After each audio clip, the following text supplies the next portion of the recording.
Бүгүн 20 октябрда Кыргыз-Өзбек чегарасын делимитациялоо жана демаркациялоо, анын ичинде Кемпир-Абад суу сактагычы боюнча кырдаалга байланыштуу президент Садыр Жапаров, УКМК башчысы Камчыбек Ташиев жана өкмөт мүчөлөрү, эл өкүлдөрү, жарандык активисттер чегарадагы аймактан келген жергиликтүү тургундар менен жолугушуу өткөрдү.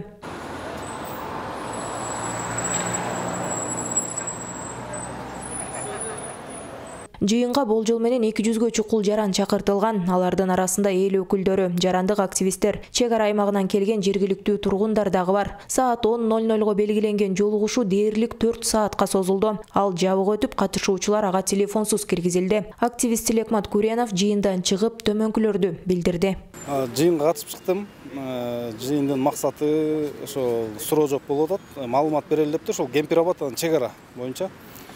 Бул жактан эми суроолорго так жооп, эч бир суроо берген адамга так жооп ала алган жокпуз. Элди ынандыра турган аргумент фактыларды алып келип бере алган жок. Ошол эле учурда бүгүнкү жыйынга купулу толгондор дагы болду. Биз чындыгына айтканда ар ким өзүнүн ишин кылыш керек да, саясатчы саясаты менен, биз дыйкан болсок дыйканчылык менен. Эми качандыр бир маселелер чечилиш керек эле да эми. Шуну чечишип атат эми өздөрү, жакшыбы жаманбы муну тарых көрсөтөт. Эми азырынча бул бийликке шанс бериш керек, кана эмне болот. Азыр эч ким билбейт эмне болду.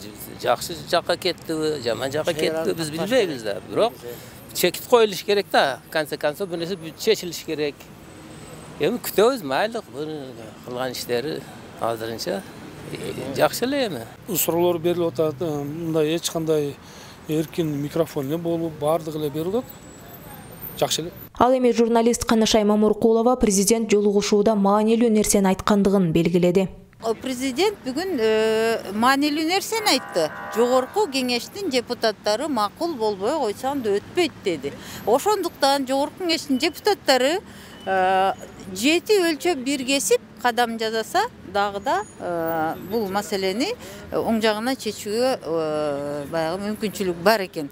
Кошумчалай кетсек, 15 октябрда Ош облусунун Өзгөн районунда Кемпир-Абад суу сактагычына байланыштуу элдик курултай өтүп, бага бир катар оппозиционер саясатчылар катышкан. Анда суу сактагычты Өзбекстанга бербөө талап айтылган болчу. Президент Садыр Жапаров 9 октябрда Кабар агенттигине курган маегинде Кыргыз-Өзбек чегарасы Кемпир-Абад маселеси боюнча да суроолорго жооп берген. Анда ал талаш жерлердин дээрлик 99% Кыргызстанга өткөндүгүн билдирген. Улуттук коопсуздук боюнча мамлекеттик комитеттин төрагасы Камчыбек Ташиевдин айтымында, келишим ратификация болсо, Кемпир-Абад суу сактагычы жайгашкан 4485 гектар жер Өзбекстанга өтөт. Кошуна өлкө сууну бууп турган дамбага ээлик кылат. Мурда Кыргыз-Өзбек чегарасы суу сактагычты бөлүп өтүп турган.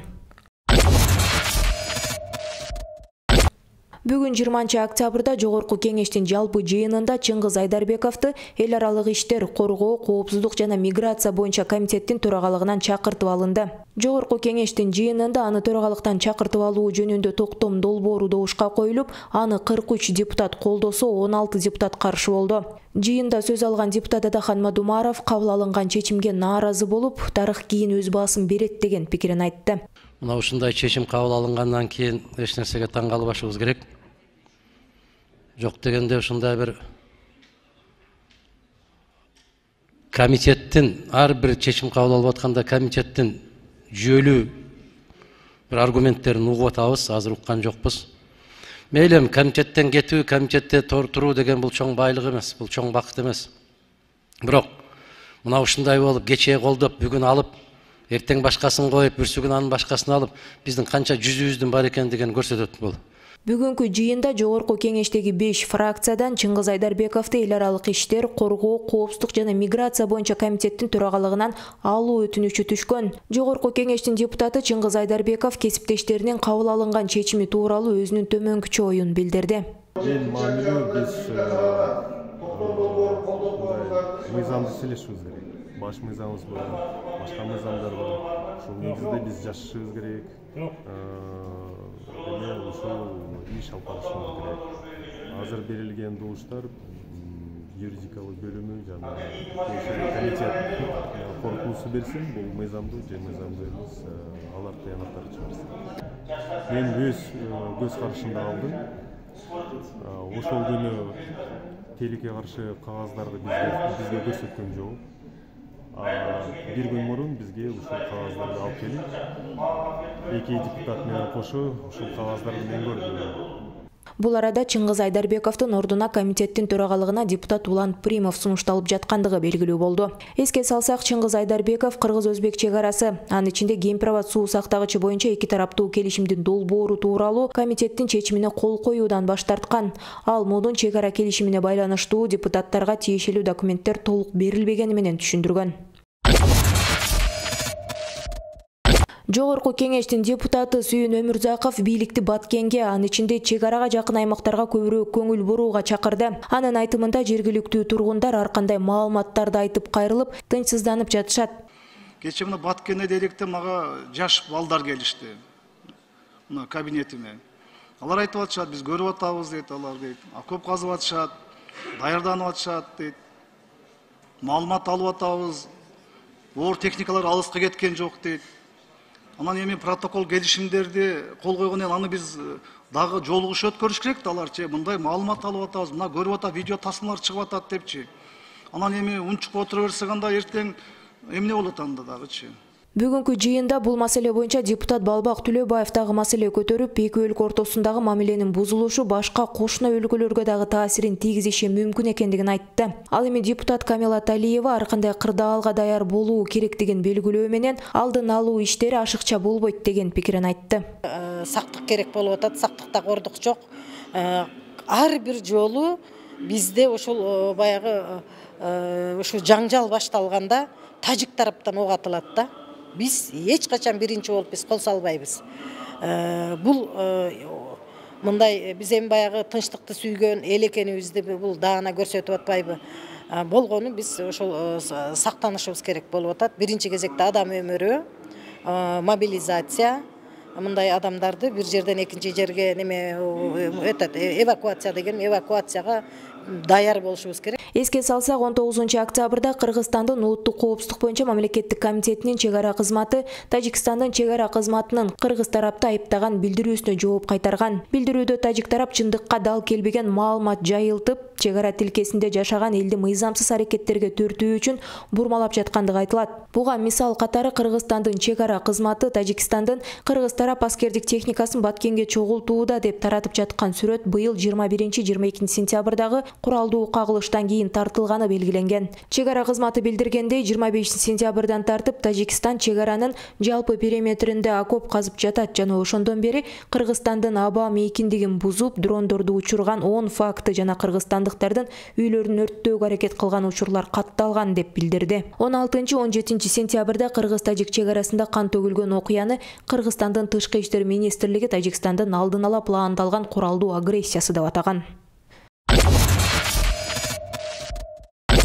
Кыргызстанда адам укуктарын, сөз эркиндигин коргоо жаатында иш алып барган 6 уюм камактагы активист Ырыс Жекшеналиев боюнча өлкөнүн президентине, Жогорку сот, башкы прокуратура, ички иштер министрлигине кайрылуу жолдошту. Анда укук коргоочулар бийликти Жекшеналиевди бошотуп, ага козголгон кылмыш ишин толугу менен токтотууга чакырышкан. Жарандык кеңеш бирикмеси, Кылым Шамы укук коргоо уюму, Смарт Жаран бирлиги, Адилет укуктук клиникасы, Институт Медиаполиси жана Жарандык Демилге коомдук фонддору кол койгон кайрылуу активисттин иши толугу менен саясий мүнөзгө ээ экендиги белгиленген. Фейсбуктагы Политузник баракчасынын администратору 19 жаштагы Жекшеналиев 14 августтун кечинде милицияга бир нече саат сурак бергенден кийин кармалган. Буга улуттук коопсуздук боюнча мамлекеттик комитеттин мурдагы төрагасы Абдил Сегизбаевдин жетимтоо тууралуу айткандары тартылган эски видеону аталган баракчага жайгаштыргандыгы негиз болгон. 10 октябрда Бишкектин 1-ма райондук соту Жекшеналиевдин абактагы мөөнөтүн дагы 2 айга, тагыраагы 14 декабрга чейин узарткан. Сот анын ден соолугуна байланыштуу даттануусун четке каккан. Ал эми бүгүн дагы бир камактагы активист Адилет Балтабайдын иши сотто каралып, 1-ма райондук сотунун чечими менен анын абактагы мөөнөтү 23 декабрга чейин узартылды. Эске салсак, социалдык түйүндөрдө Адилет Балтабай деген ат менен таанымал блогер жана жарандык активист Адилет Али Мыктыбек массалык башаламандыктар беренесине шек саналып, июнь айынан бери камакта. Ага Фейсбуктагы билдирүүлөрү үчүн иш козголгон. Бүгүн 20 октябрда Жогорку кеңештин жыйынында депутат Балбак Түлөбаев Бишкек шаардык мэриясынын ишин сынгалды. Депутаттын айтымында калаада алгылыктуу иштер жасалбай жатат. Ошондой эле Түлөбаев шаардын абалы начарлап бара жаткандыгын белгилөө менен бөлүнгөн акча каражаттар тийиштүү багытта сарпталбай жатат деген божомолун кошумчалады. Баарыбыз айтып атабыз, Бишкек шаарына 1,5 миң, 2 миң автобус алып келебиз деп. Алып келе албайсыңар. Бишкек шаарына 1000 автобус, 1,5 миң автобус азыр кирсе, Бишкек шаары токтойт. Инфраструктура даяр эмес. Bir автобус 8 метрден 12 метрге чейин остановкага 5 автобус токтогондо, bir светофордон bir светофорго чейин бардыгы токтойт. Аны үчүн даярдык көрүш керек да. Мына мешни бюджеттен 1 миллиард сом бөлүнүптүр. 1,5 миллион доллар жеп коюп, генеральный прокуратура иш козгоп атат. Бул эмне деген коркпоштук, бул эмне деген кайтыгерлик. Бир жактан тытынып акча берип атабыз, бир жагынан жеп атышат.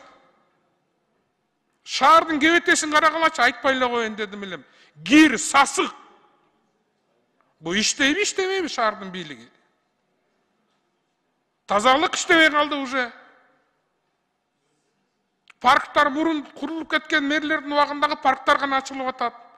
Газификация, смог боюнча эчтеке иш жок. Белгилей кетсек, Балбак Түлөбаев Бишкек шаарынын мэринин милдетин аткаруучу болуп 2020 жылдын 27 октябрында дайындалып, 2021 жылдын 8 февралында кызматтан кеткен.